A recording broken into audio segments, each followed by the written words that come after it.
Railway recruitment போர்டில் இருந்து assistant loco pilot அதாவது ஏஎல்பிக்கும் அடுத்ததாக பார்த்தீங்கன்னா various post of junior engineers அதாவது JE depot material superintendent chemical and metallurgical assistant chemical supervisor research and metallurgical supervisor research இது எல்லா போஸ்ட்டுக்கும் சிபிடி 2க்கான எக்ஸாம் டேட் வந்து பப்ளிஷ் பண்ணிருக்காங்க. சரியா, டென்டேட்டிவ் எக்ஸாம் டேட் என்னன்னைக்கு நடக்கும்னு சொல்லியிருக்காங்கன்னா 19/3/2025 அடுத்ததா 20/3/2025 இந்த 2 நாட்கள்ல எக்ஸாம் நடக்க போறதா சொல்லியிருக்காங்க. அதாவது கம்ப்யூட்டர் பேஸ்டு டெஸ்ட் 2. சரிங்களா, இப்ப இதுல கம்ப்யூட்டர் பேஸ்ட் டெஸ்ட் 1க்கான ரிசல்ட் பத்தி என்ன சொல்லியிருக்காங்க அப்படின்னா, the results for the first stage CBT are under finalization and list of candidates shortlisted for second stage CBT will be published shortly. சரிங்களா, அதாவது CBT 1க்கான ஃபைனல் ரிசல்ட் வந்துட்டு ஃபைனலைஸ் ஆச்சான்.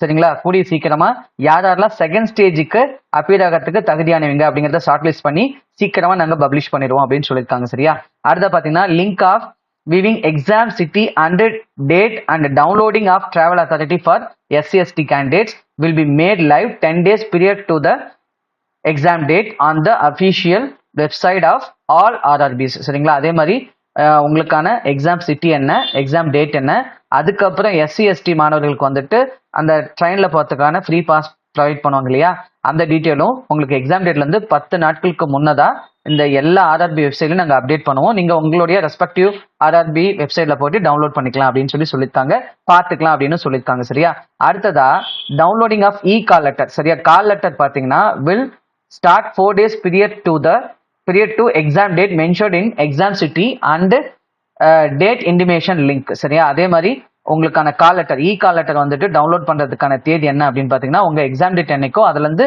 4 நாட்களுக்கு முன்னதான் நீங்க என்ன பண்ணிக்கலாம், டவுன்லோட் பண்ணிக்கலாம். சரியா, அடுத்து என்ன சொல்லிருக்காங்க அப்படின்னு பாத்தீங்கன்னா Aadhaar linked biometric authentication of candidate will be done in the examination centre period to entry in the exam hall. சரியா, அதே மாதிரி எக்ஸாம் ஹாலுக்கு முன்னாடி போறதுக்கு முன்னாடி உங்களோட ஆதார் லிங்க்டு பயோமெட்ரிக் அத்தன்டிகேஷனை வெரிஃபை பண்றதா சொல்லியிருக்காங்க. சரிங்களா, அடுத்தது பாத்தீங்கன்னா கேண்டிடேட்ஸ் வந்து பாத்தீங்கன்னா ஒரிஜினல் ஆதார் கார்டு அல்லது print out of valid verified Aadhaar வந்துட்டு எடுத்துட்டு போகணும்னு சொல்லியிருக்காங்க. சரிங்களா, ஓகேங்க, இதுதான் இப்ப ரீசெண்டா ஆர்ஆர்பில இருந்து வந்திருக்கிற அப்டேட்.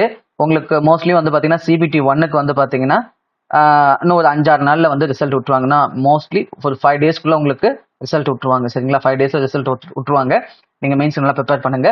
நம்ம இது போல ரெகுலர் அப்டேட்டுக்கு நம்ம அருண் அகாடமி சேனல் சப்ஸ்கிரைப் பண்ணுங்க. தேங்க்யூ ஃபார் வாட்சிங் அருண் அகாடமி சேனல்.